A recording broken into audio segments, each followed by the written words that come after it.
स्वागत है कक्षा 11 की इतिहास की ऑनलाइन क्लास के अंदर आप सभी का। इतिहास में पाठ 4 पढ़ रहे हैं और आज हमारा चौथे पाठ का अध्ययन बिंदु रहेगा वो है धर्मयुद्ध। धर्मयुद्ध से पहले हम पृष्ठभूमि को समझते हैं कि उससे पूर्व हमने एक पॉइंट पढ़ा था। टॉपिक जो था हमारा खिलाफत का विघटन और सल्तनतों का उदय, यानी जो इस्लामिक साम्राज्य स्थापित हुआ था, धीरे धीरे उस इस्लामिक साम्राज्य में नई नई सल्तनतों का उदय होने लगा, जिसमें फातिमी खिलाफत है, गजनी, सल्जूक और अन्य, बुहावी, शशानी, काराखानी, बहुत सारी नवीन सल्तनत, नए नए वंशों का उदय होने लगा था और वहीं खिलाफत का विघटन होने लगा था। विघटन के बाद ऐसा समय भी आया जिसमें अब्बासिया राजवंश है वो पूरी तरह से विघटित हो गया और नई सल्तनतों को उदय के साथ इस्लामिक साम्राज्य अलग अलग हिस्सों में बंटना शुरू हो गया, अलग अलग जो है क्षेत्रों में बंट गया और उसमें अलग अलग राजवंश या अलग अलग वंश है उसके ऊपर अधिकार या उनके क्षेत्रों में आ गए। तो इस प्रकार से भी खिलाफत का विघटन हुआ और उसके बाद स्थिति आती है धर्म युद्ध की, क्योंकि इन साम्राज्यों के अंदर जो इस्लामिक साम्राज्य था उसमें ईसाई जगत के लोग भी रहते थे। इस्लाम तो थे ही, बहुत सारे ऐसे लोग थे जिन्होंने जो कबीलाई थे और उन्होंने इस्लाम को कबूल कर लिया था।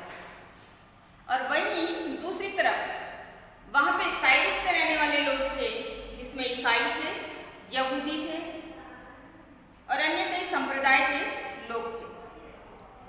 तो ऐसी स्थिति में इन सल्तनतों के मध्य अधीन इनको रहना पड़ता था, लेकिन उस समय तक स्थिति ठीक थी कि उन्हें एक कर देना पड़ता था, धार्मिक कर के रूप में उन्हें जो है एक टैक्स चुकाना पड़ता था, क्योंकि वो अल्पसंख्यक होते थे और ऐसे में वहाँ पे जो मुख्य धर्म होता था उनके संरक्षण में रहने हेतु वो एक टैक्स दिया करते थे। जजिया या जकात नामक धार्मिक कर हुआ होता था। उस कर को अदा करने के बाद वो वहाँ पे सुरक्षा या अमन के साथ वहाँ रहा करते थे और उस समय के अधीन वहाँ के लोगों को जो अल्पसंख्यक होते थे उनको धिम्मिस के नाम से जाना जाता था। उनको कहा जाता था धिम्मिस। कई बार प्रश्न आता है आपका कि धिम्मिस क्या है। तो धिम्मिस इस्लामिक क्षेत्र में रहने वाले, इस्लामिक साम्राज्य के अंदर रहने वाले जो है अल्पसंख्यक लोगों को धिम्मिस कहा जाता था और ये अपनी सुरक्षा के लिए जजिया या जकात नामक जो कर होता था वो धार्मिक कर के रूप में उसे अदा करते थे। तो हम समझते हैं धर्मयुद्ध कि धर्मयुद्ध क्यों हुए थे और धर्मयुद्ध को जो है क्रूसेड के नाम से जाना जाता है। क्रूसेड, क्रूसेड जो शब्द जो लिया गया है वो क्रॉस से लिया गया है। क्रॉस जो ईसा मसीह का प्रतीक माना जाता है, जो है ईसाई धर्म का प्रतीक माना जाता है क्रॉस। तो इसके लिए, इसी क्रॉस के लिए जो युद्ध हुए थे इस्लामिक जगत और ईसाई जगत के मध्य, उस युद्ध को धर्मयुद्ध कहा जाता है उन युद्धों को, और यूरोपीय जगत में इसे क्रूसेड के नाम से भी जाना जाता है। अब क्रूसेड यानी क्रॉस के लिए, अपने धर्म की स्थापना के लिए, ईसाई जगत के धर्म की स्थापना के लिए, ईसा मसीह से संबंधित उस धर्म की स्थापना के लिए जो ईसाई और मुस्लिमों के मध्य जो युद्ध हुआ था उसे धर्मयुद्ध कहा जाता है। वहीं ईसाई जगत में उसे क्रूसेड के नाम से भी जाना जाता है, यूरोपीय जगत में उसे क्रूसेड के नाम से जाना जाता है। सीधा अर्थ है क्रूसेड यानी जो क्रॉस, जो चिन्ह होता है ईसाई धर्म का, उस क्रॉस के लिए जो युद्ध लड़ा गया था, पवित्र क्रॉस के लिए, तो उसे क्रूसेड भी कहा जाता है। तो हम समझते हैं धर्मयुद्ध। देखिए मध्यकाल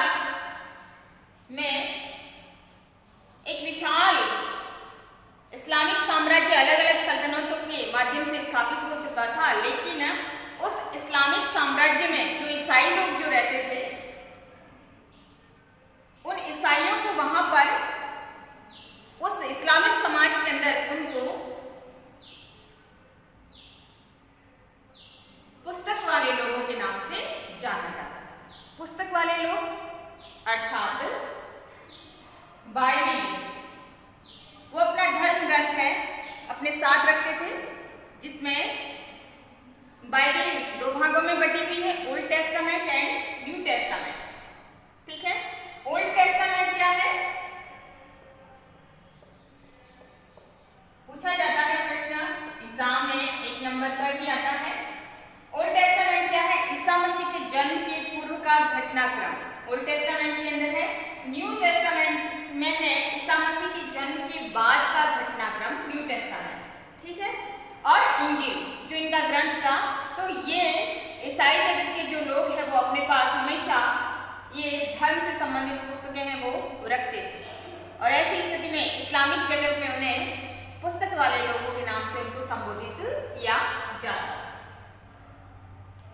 इस्लामिक जो साम्राज्य था उसमें हालांकि वहां पे रहने वाले लोगों को धिम्मिस कहा जाता था, और वो एक प्रकार का टैक्स या कर है वो अदा करके वहां पे सुरक्षित रहते थे। लेकिन यहाँ पर ये इस्लामिक साम्राज्य इनका अड़ोसी पड़ोसी आसपास के इलाकों में, आसपास के क्षेत्रों के ऊपर उनका व्यापारिक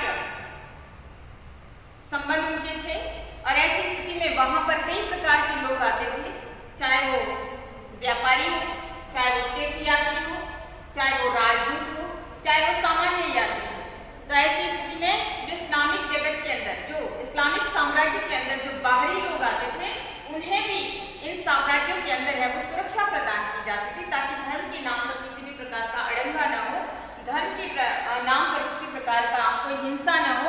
इस हेतु वहां पे इन बाहरी ईसाई व्यापारियों को, राजदूतों को, इन सबको सुरक्षा दी जाती थी, और उस सुरक्षा को अमन कहा जाता था।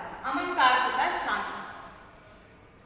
तो उस सुरक्षा को अमन के नाम से संबोधित किया जाता था, और खास तौर से कभी कभी इसमें वो क्षेत्र भी आते थे जो बाइजेंटाइन साम्राज्य, बाइजेंटाइन साम्राज्य के अधिकार में थे।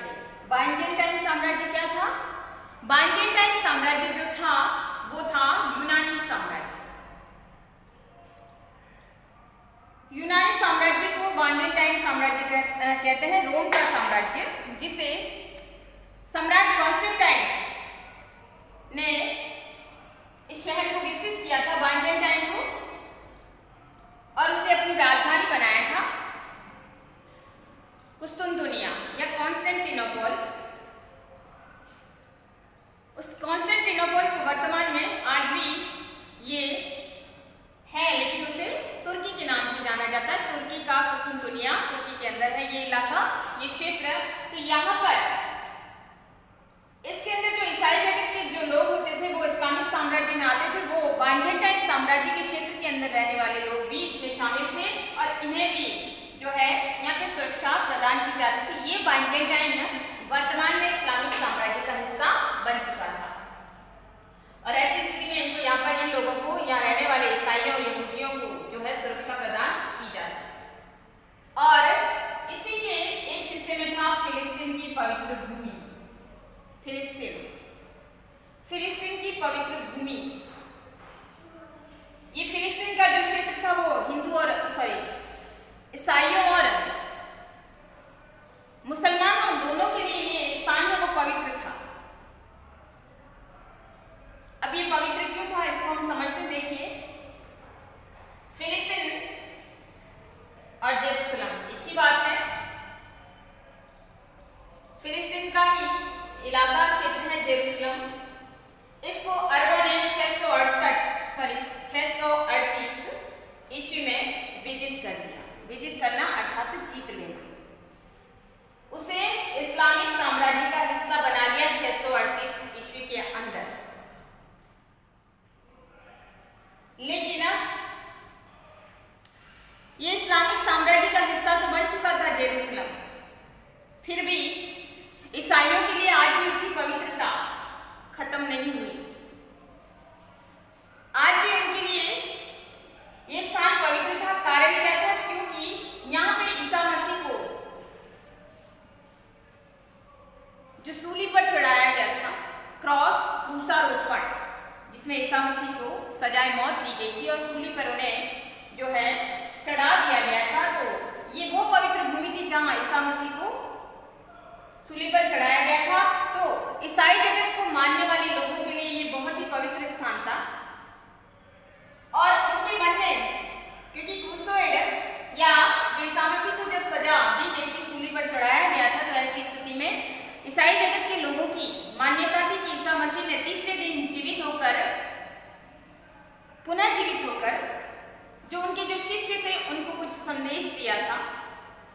ईसा के प्रचार और प्रसार का, ईसा के सिद्धांतों के प्रचार और प्रसार का, और वहीं पापियों का उद्धार करने के लिए उन्होंने अपने शिष्यों को संदेश दिया था। तो ऐसे में जो यहाँ यूरोप की भूमि में रहने वाले यूरोपीय ईसाई लोग थे, भले ही यहाँ का जो जेरूसलम था वो इस्लामिक साम्राज्य का हिस्सा बन चुका था, बाइजेंटाइन का क्षेत्र है वो इस्लामिक साम्राज्य का हिस्सा बन चुका था, लेकिन फिर भी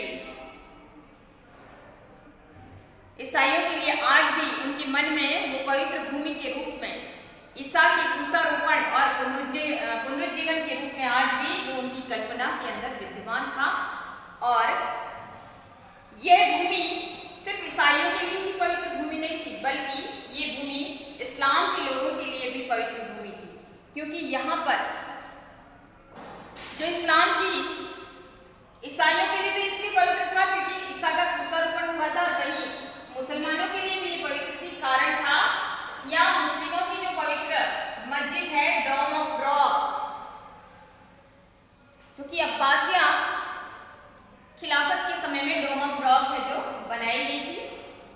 तो जो चट्टान से बनाई गई है डोम ऑफ रॉक, तो ऐसी स्थिति में डोम ऑफ रॉक भी ये भी यहाँ पर जेरूसलम के अंदर ही मौजूद थी। इस स्थान को मुस्लिमों ने अपने डोम ऑफ रॉक नामक मस्जिद के कारण इसे अपनी पवित्र भूमि माना था। ईसाइयों ने ईसा का क्रूसारोपण हुआ था यहाँ पर, और ईसा का पुनः जन्म लेना यानी पुनर्जीवित होकर अपने शिष्यों को उपदेश देना, इसलिए ईसाइयों के लिए भी ये पवित्र भूमि थी। वहीं यहूदी जो लोग थे, यहूदी भी यहूदियों की भी ये पवित्र भूमि थी, क्योंकि यहाँ पे यहूदियों से संबंधित भी कुछ धार्मिक स्थान थे, जिसके कारण यहूदी भी इसे अपनी पवित्र भूमि मानते थे। तो ये वो इलाका था, ये वो क्षेत्र था जो है ईसाइयों के लिए, मुसलमानों के लिए और यहूदियों के लिए, तीनों के लिए ही पवित्र भूमि के रूप में विख्यात था। तो तीनों के लिए उसका महत्व था। अब आगे देखिए कि अब इसका महत्व कि 638 ईस्वी के अंदर क्या हो गया, इस्लाम ने, मुसलमानों ने जेरूसलम के ऊपर अपना अधिकार किया, और उसके बाद जेरूसलम है वो मुसलमानों के अधिकार में चला गया, इस्लामिक साम्राज्य के अधिकार में चला गया। तब जाके यूरोपीय जो लोग थे, जो यूरोप में जो लोग रहने वाले थे, वो मुख्य रूप से ईसाई धर्म को मानने वाले थे। उन्होंने बहुत सारे धर्म के लोगों का है वो धर्म परिवर्तन भी करवाया था, जिसमें खास तौर से नॉर्मन यूरोप के हंगरीवासी और बहुत सारे ऐसे लोग थे जो स्लाव थे।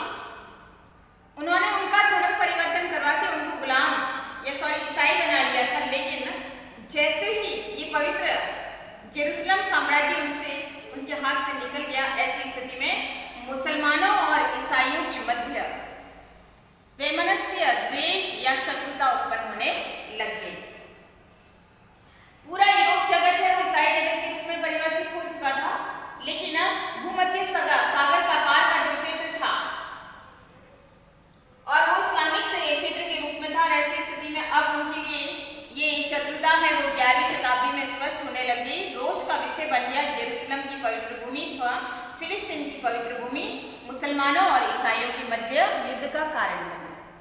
और इसी पवित्र भूमि, इसी क्रूसेड को लेकर, इसी जेरूसलम को लेकर बार बार जो मुसलमानों और ईसाई जगत के मध्य जो युद्ध हुआ था, ईसाइयों के मध्य जो युद्ध हुआ था, उसी को धर्म युद्ध का नाम दिया गया है, जिसे क्रूसेड भी कहा जाता है। देखिए, ईसाइयों ने धर्म विस्तार हेतु नॉर्मनों, हंगरीवासी और कुछ इस्लाम लोगों को ईसाई बना लिया। कि यूरोप के जगत के लोगों को तो उन्होंने पूरी तरह से ईसाई बना लिया था, लेकिन इस्लामिक जगत के लोग हैं वो उनके शत्रु आज भी बने हुए थे, और उन दोनों की शत्रुता है वो खुलकर 11वीं शताब्दी में सामने आने लग गई।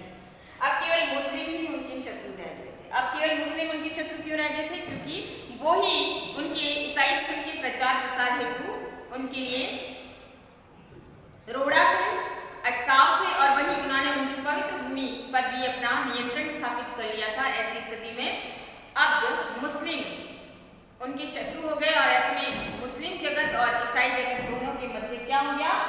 11वीं शताब्दी के अंदर ये द्वेष है वो पूरी तरह से सामने आ गया, और फिर यही द्वेष है वो धर्म युद्ध का कारण बना।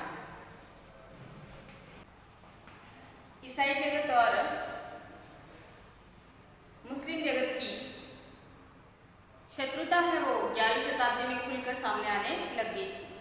अब ये शत्रुता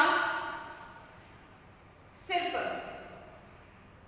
वैमनस्य के रूप में मनों में ही बल्कि हर जगह ये विद्यमान होने लगी, चाहे वो आर्थिक व्यापार जगत हो, चाहे वो सामाजिक संगठन हो या फिर अन्य कई गतिविधियां हैं, वहाँ हर जगह है वो यूरोप के अंदर परिवर्तन आने लग गया और वो इस्लाम जगत के लोगों से दुश्मनी या जो है द्वेष है रखने लगे। अपने धर्म के नाम पर दोनों ही संगठन है, ईसाई और मुस्लिम, दोनों ही जो है धर्म के लोगों के अंदर है वो शत्रुता है वो बढ़ती चली गई। इसका कारण था जेरूसलम बाइजेंटाइन साम्राज्य या फिलिस्तीन का हिस्सा।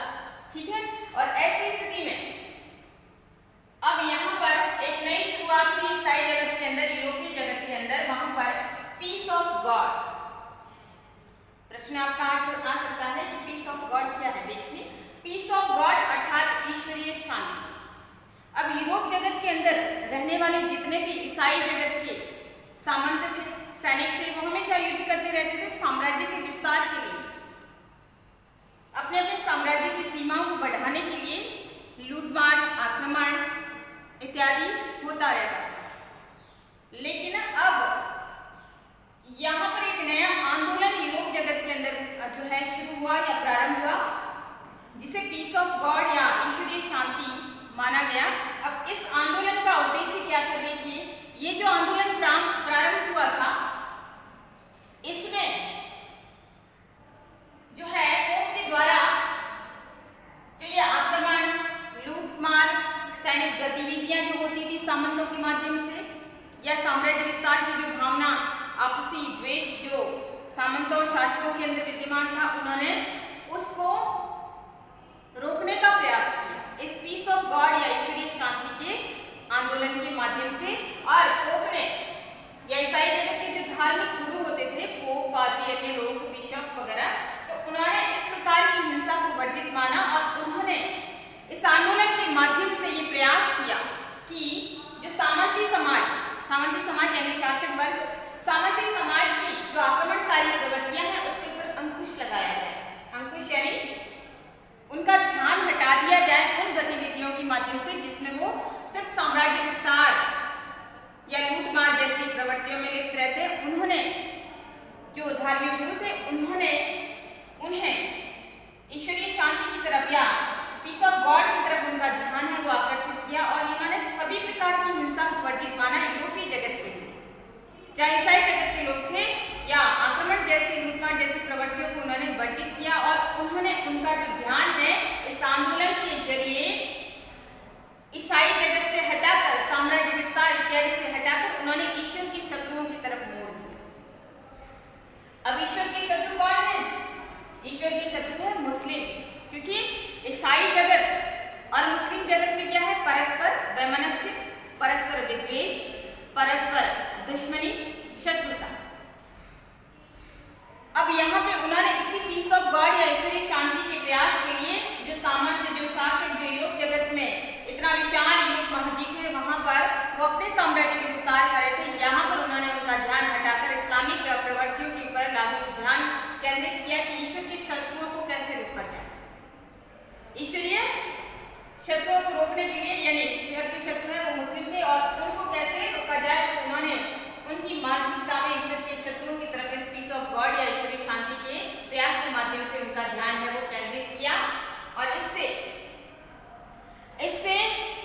बहुत ही शत्रुतापूर्ण व्यवहार है, वातावरण है वो यूरोप जगत और इस्लामिक जगत के अंदर विद्यमान है। इस्लाम जगत के जो लोग थे, भूमध्य सागरीय पार के जो इलाके थे, उसके अंदर ये प्रवृत्ति हो गई कि यूरोप जगत के लोग हैं वो उनके दुश्मन है, शत्रु है। और वही यूरोपीय जगत के लोगों के अंदर ये प्रवृत्ति हो गई कि भूमध्य सागर के पार के जो लोग हैं, इस्लाम जगत के जो लोग हैं वो उनके शत्रु है और परस्पर यही वैमनस्य, यही शत्रुता है वो धर्म युद्ध का कारण बनी।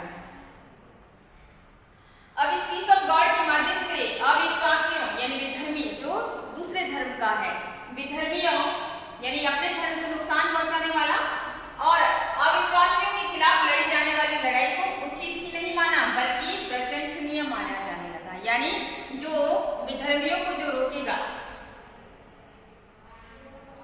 वो या धर्म के नाम की लड़ाई है वो उचित माने जाने लगी, क्योंकि यहाँ पे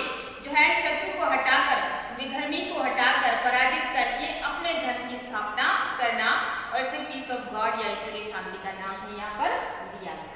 तो आई थिंक समझ में आया होगा। 1092 के अंदर बगदाद का जो सल्जुक सुल्तान था उसकी मृत्यु हो गई, और उसकी मृत्यु होने के बाद जो बगदाद का जो साम्राज्य था वो बिखरने लग गया, अर्थात उसमें विघटन होना शुरू हो गया। इस विघटन का फायदा कौन उठाता है, हम देखते हैं कि बाइजेंटाइन साम्राज्य जो था वो इस्लामिक साम्राज्य के अधीन हो चुका था। लेकिन जैसे ही सल्जुक शासक सुल्तान की मृत्यु हो गई, बाइजेंटाइन का जो शासक था, ईसाई शासक जिसका नाम था एलेक्सियस प्रथम को एशिया माइनर और उत्तरी सीरिया को हथियाने का मौका मिला, क्योंकि विघटन प्रारंभ हो गया था इस्लामिक जगत का बगदाद के शासक की मृत्यु होने के बाद। तो उसने अपना साम्राज्य पुनः प्राप्त करने के बारे में सोचा और उसने मौका मिला, और उसने जो एलेक्सियस प्रथम था उसका साथ दिया था पोप अर्बन सेकंड या अर्बन द्वितीय। अर्बन द्वितीय ने के लिए भी यह अवसर था कि किस प्रकार से पुनः ईसाई धर्म की स्थापना जो है बाइजेंटाइन साम्राज्य के अंदर की जाए, और उसने ईसाई धर्म की जीवित प्रवृत्ति को फिर से जीवित करने का सुनहरा अवसर था। तो पोप अर्बन द्वितीय ने एलेक्सियस प्रथम जो शासक था उसका साथ दिया, और उसने सम्राट के साथ मिलकर होली लैंड अर्थात पवित्र भूमि, ठीक है, फिलिस्तीन की पवित्र भूमि, जेरूसलम की पवित्र भूमि की होली लैंड को मुक्त कराने के लिए ईश्वर के नाम पर युद्ध करने का आह्वान किया। ईश्वर के नाम पर, ईसा मसीह के नाम पर, ईश्वरीय शांति के नाम पर, विधर्मियों के अंत के नाम पर युद्ध करने का आह्वान किया। और ऐसी स्थिति में फिर एक युद्धों का सिलसिला है वो यूरोप और इस्लामिक जगत के मध्य है वो शुरू हो गया। ये युद्ध है वो 1095 से लेकर 1291 के मध्य अनेक प्रकार के युद्ध है यहाँ पर लड़े गए इस्लामिक साम्राज्य और यूरोप जगत के साम्राज्य के मध्य, ईसाई साम्राज्य के मध्य 1092 से 1291 के मध्य अनेक प्रकार के युद्ध लड़े गए। और ये युद्ध ही, इन्हीं युद्धों को धर्म युद्ध का नाम है वो दिया गया है, या क्रूसेड का नाम है दिया गया है। 3 धर्म युद्ध हुए हैं मुख्य रूप से, और तीनों की क्या परिस्थितियां रही है उसको हम देखते हैं। पहला जो धर्म युद्ध हुआ है वो 1098 से 1099, एक साल है, एक वर्ष के अंदर। और इसमें क्या हुआ कि फ्रांस और इटली के सैनिकों ने जब विघटन होने लगा था साम्राज्य का, तो फ्रांस और इटली के सैनिकों ने सीरिया में जो एंटियोक नामक स्थान है वहां पर और जेरूसलम के ऊपर अधिकार कर लिया, या अपनी सेना भेज दी और यहाँ पर अधिकार कर लिया। जेरूसलम जो पवित्र भूमि के नाम से जाना जाता था उसके ऊपर अपना अधिकार कर लिया। और यहाँ पर उन ईसाई जगत के सैनिकों ने, ईसाइयों ने, जो यहाँ पर रहने वाले जो मुस्लिम लोग थे और यहूदी लोग थे, उनकी विद्वेषतापूर्ण हत्याएं की या नरसंहार किया। काफी अधिक मात्रा में लोग यहाँ पर मारे गए। और ऐसी स्थिति में यूरोप के इतिहास में भी बहुत कुछ लिखा गया है, और वहीं मुस्लिम लेखकों ने भी इसके बारे में बहुत कुछ लिखा है। मुस्लिम लेखकों ने ईसाइयों को फिरंगी अथवा इन्फ्रिजी के नाम से भी जो है इंगित किया है, या इन्फ्रिजी भी कहा है। सीरिया फिलिस्तीन में धर्म युद्ध द्वारा जीते हुए 4 राज्य भी स्थापित किए गए। अब जो ईसाइयों ने जो साम्राज्य जीता था जेरूसलम और उसके आसपास के इलाकों को, और यहाँ पर सीरिया और फिलिस्तीन का जो जगह थी वहां पर धर्मयुद्ध के माध्यम से काफी बड़ा इलाका जीत लिया गया था। प्रथम धर्मयुद्ध जो कि 1098 से 99 के मध्य हुआ था, और यहाँ पे 4 राज्य है उनकी स्थापना की गई, उनको जीता गया, और उन्हें इस राज्य को, इस साम्राज्य को आउटरेमर के नाम से जाना जाता था। आउटरेमर, ठीक है, आउटरेमर अर्थात भूमध्य सागर के पार प्रदेश या भूमध्य सागरीय पार प्रदेश, ठीक है, पार के इलाके, भूमध्य सागर के दूसरी पार के इलाके, जिन्हें आउटरेमर का नाम दिया गया। तो ये था प्रथम धर्मयुद्ध, जिसका ये जो है ये निचोड़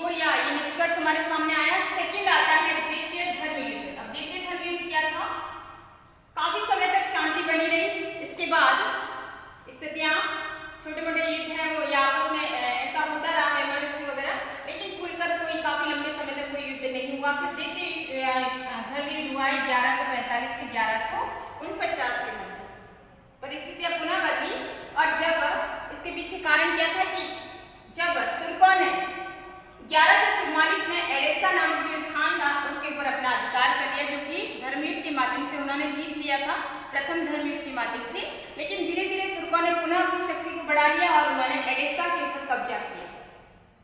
तो पोप ने द्वितीय धर्म युद्ध की जो है घोषणा की और उसने फ्रांसीसी और जर्मन की सेना को तैयार किया और फ्रांसीसी और जर्मन की सेना है उन्होंने सीरिया के दमिश्क नामक स्थान था, वहां पर उन्होंने अपनी सेना के माध्यम से कब्जा या अधिकार करने का प्रयास किया, लेकिन तुर्कों के माध्यम से ये पराजित हो गया, जो कि समयकाल में 1145 से 1149। उससे पूर्व का घटनाक्रम क्या है, 1144 के अंदर एडेसा के ऊपर तुर्कों ने अधिकार कर लिया और उसके बाद पोप ने घोषणा की और उसने जर्मन और फ्रांसीसी सैनिकों को यहाँ भेजा है और दमिश्क पर अधिकार करने की कोशिश की, लेकिन इस युद्ध में भी उनकी हार हुई और धीरे धीरे जो है आउटरेमन, जो समुद्र पार या भूमध्य सागर के पार का जो इलाका माना जाता था, उस आउटरेमन की जो शक्ति है वो क्षीण होने लग गई, यानी कमजोर पड़ने लग गई। फिर शासक आता है, नाम आता है सलाह अल-दीन, सलादीन जिसे कह सकते हैं। सलाह अल-दीन ने मिस्र सीरियाई साम्राज्य है उसको स्थापित किया, तुर्की साम्राज्य स्थापित किया और फिर काफी लंबे समय बाद 1187 में ठीक धर्म युद्ध के एक शताब्दी बाद, एक शताब्दी अर्थात 100 साल बाद के लगभग 100 साल के बाद उसने जेरूसलम के ऊपर अधिकार कर लिया। यानी जेरूसलम काफी समय तक ईसाई जगत के अंतर्गत रहा या उसके हाथ में रहा, लेकिन सलादीन ने फिर इसके ऊपर अधिकार किया है 1187 में और फिर उसने अधिकार करने के पश्चात उसका जो रवैया जो था ईसाई जगत के लोगों के प्रति दयामय या करुणामयी रहा। उसने उनकी हत्याएं नहीं की या बहुत ही कम मात्रा में लोगों को मारा गया। उसका व्यवहार है जो प्रथम धर्म युद्ध में जो ईसाई जगत के लोगों का रहा था कि उन्होंने मुसलमानों और यहूदियों की विद्वेषपूर्ण हत्याएं की थी, लेकिन सलादीन ने 1187 के अंदर वहां पे जेरूसलम पर जब अधिकार किया तो वहां पर रहने वाले ईसाई जगत के लोगों की हत्याएं नहीं की।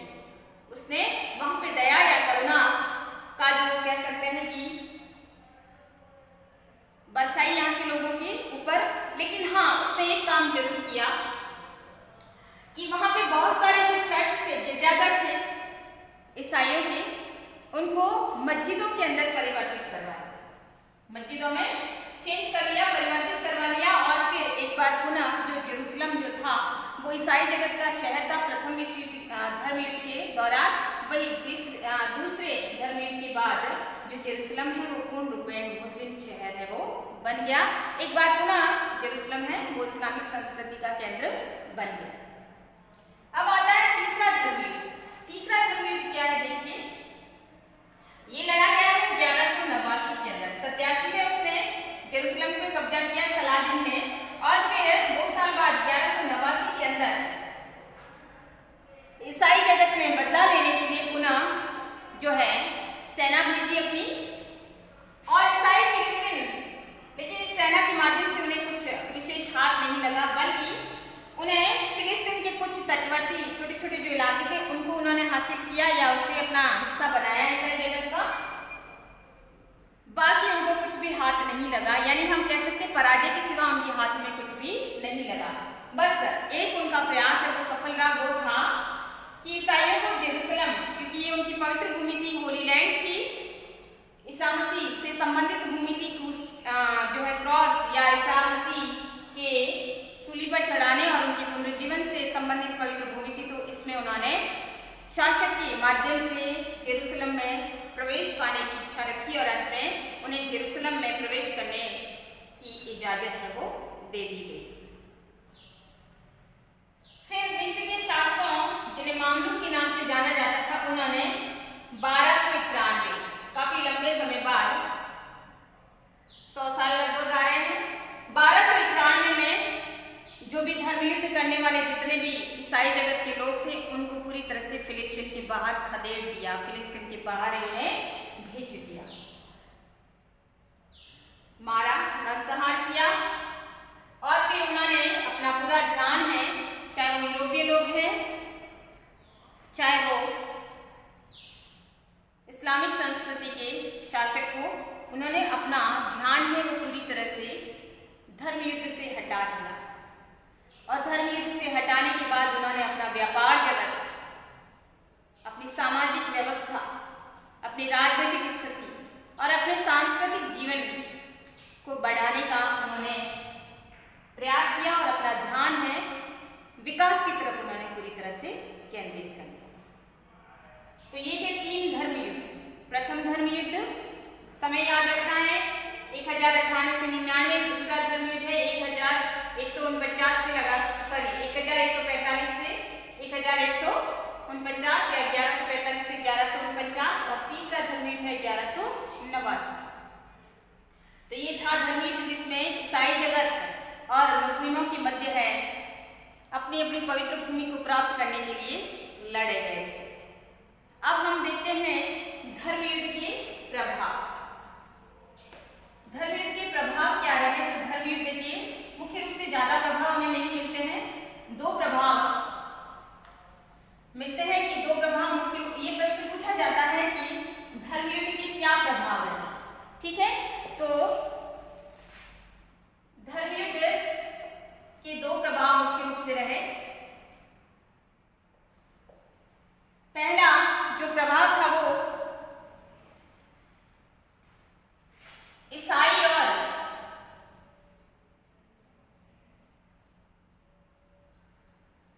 मुस्लिम जगत के मध्य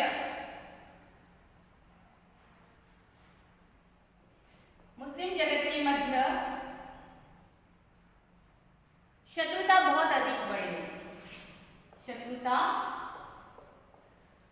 बढ़ गई और ईसाइयों के प्रति, वहां पर रहने वाले लोग हैं ईसाई या फिर जो यूरोप के रहने वाले ईसाई जो लोग थे उनके प्रति उनका व्यवहार है वो बहुत ज्यादा कठोर हो गया। ईसाइयों के प्रति मुसलमानों का व्यवहार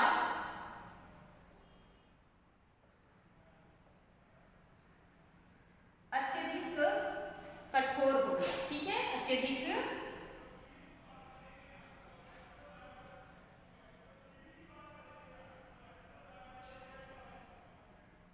कठोर हो गया। अर्थात अब उनके व्यवहार में जो पहले जो भाईचारा धिम्मी वाला जो तरीका था वो अब तरीका बदल गया और उन्होंने वैमनस्य दुश्मनी है खुलकर सामने आने लगी थी और ईसाई जगत के लोगों के प्रति जो इस्लामिक जगत के लोग थे उनका व्यवहार है वो काफी शत्रुतापूर्ण हो गया, अत्यधिक कठोर व्यवहार हो गया। लेकिन एक पॉजिटिव प्रभाव अगर हम देखें तो वो पॉजिटिव प्रभाव क्या है? देखिए पॉजिटिव प्रभाव जो है कि इतनी दुश्मनी इन दोनों के मध्य हुई, भूमध्य सागर के पार के प्रदेश और भूमध्य सागर के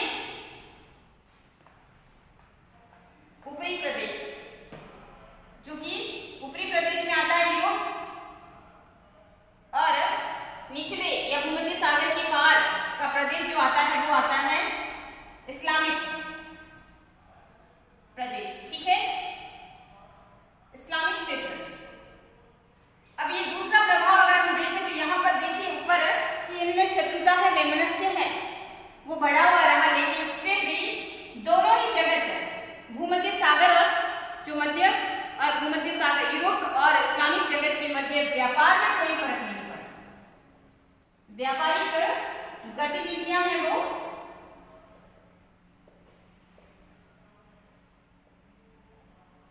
एक जैसी रही, व्यापारिक गतिविधियां एक जैसी रही, व्यापार के लिए आना जाना लगा रहा,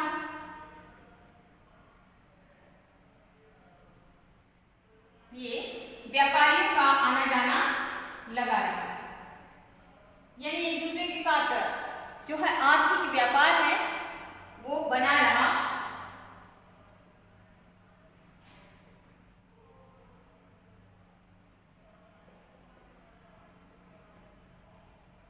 आना जाना लगा रहा और साथ ही साथ इटली का जो व्यापार, जिसमें इटली के शहर थे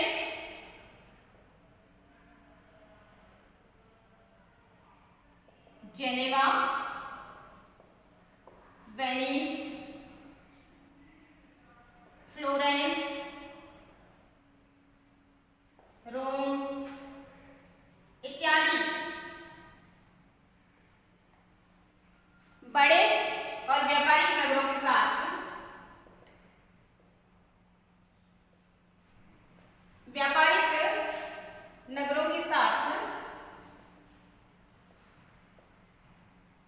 व्यापार फलता फूलता रहा। ठीक है,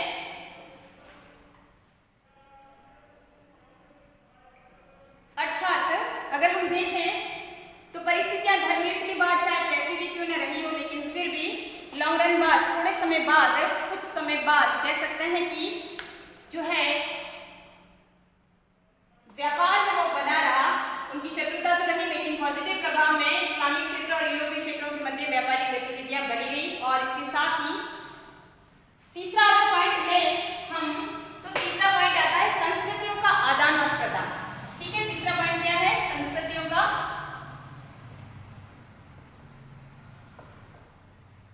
आदान प्रदान। अब आदान प्रदान कैसे?